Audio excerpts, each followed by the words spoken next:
Presiden Joko Widodo tiba di Jerman untuk memulai kunjungan kenegaraan ke 4 negara, memenuhi undangan pertemuan tingkat tinggi KTT G7.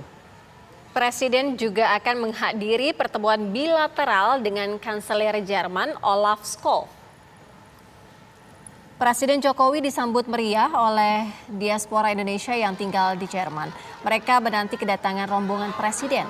Setelah pertemuan tingkat tinggi G7, Presiden akan melanjutkan perjalanan ke Warsawa, Polandia, guna melanjutkan perjalanan ke Ukraina, Rusia, dan Uni Emirat Arab. Sekitar 18.000 polisi Jerman dikerahkan untuk pengamanan jalannya pertemuan tingkat tinggi G7 di Istana Elmau, Bayern, Jerman.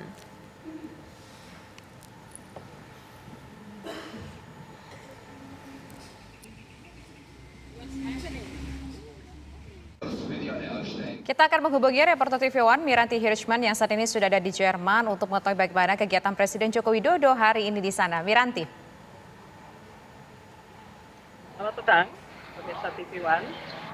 Presiden Joko Widodo hari ini memulai kegiatan dengan berangkat menuju Istana Elmau sekitar pukul 9.30 waktu setempat dengan menggunakan helikopter milik militer Jerman atau Bundeswehr, yaitu jenis helikopter dengan jenis Sikorsky, yang di dalam perjalanan tersebut didampingi oleh Menteri Luar Negeri Retno Marsudi.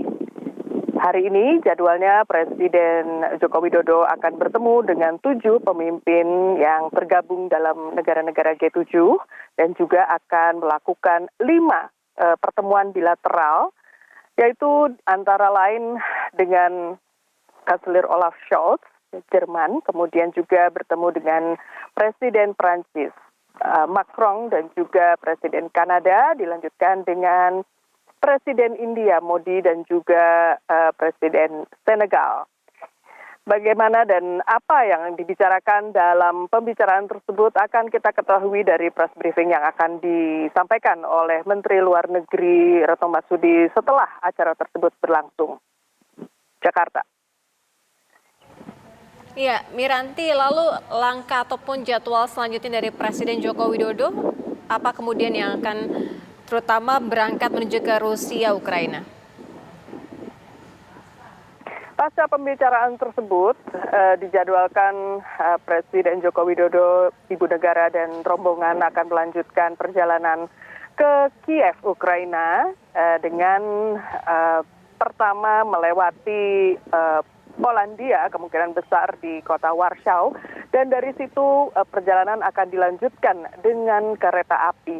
Seperti halnya yang dilakukan oleh sejumlah pemimpin Eropa seperti Kanselir Jerman Olaf Scholz dan Presiden Prancis Emmanuel Macron yang juga telah menemui Presiden Ukraina beberapa waktu yang lalu. Mereka juga mendatangi atau mengunjungi Kiev dengan menggunakan kereta api dari Polandia. Tentu saja perjalanan melalui jalan darat ini memang tentunya akan lebih lama dibandingkan dengan kereta api, dan juga untuk menggunakan pesawat nampaknya saat ini tidak memungkinkan dengan alasan keamanan. Ya, Miranti, selain mengunjungi Ukraina, Presiden juga rencana akan mengunjungi Rusia. Betul seperti itu? Kita bisa tahu, mungkin dapat gambaran apa rencana agenda yang akan dilakukan Presiden baik itu di Ukraina dan juga di Rusia ketika tiba di kedua negara tersebut? Ya, kita ketahui misi Presiden Jokowi untuk mengunjungi Ukraina dan Rusia merupakan sebuah misi yang berat dan memiliki target yang berat pula. Tentu saja salah satu target yang diinginkan oleh Presiden Joko Widodo dan juga negara-negara G20 adalah membawa pesan perdamaian bagi kedua negara. Tetapi apa detail dari pertemuan tersebut atau agenda yang akan dibicarakan Presiden Joko Widodo tentu saja akan dipaparkan nanti oleh Presiden sendiri atau Menteri Luar Negeri. Kita masih menunggu press briefing dari pihak istana. Miranti Hirschman, informasi langsung dari Jerman.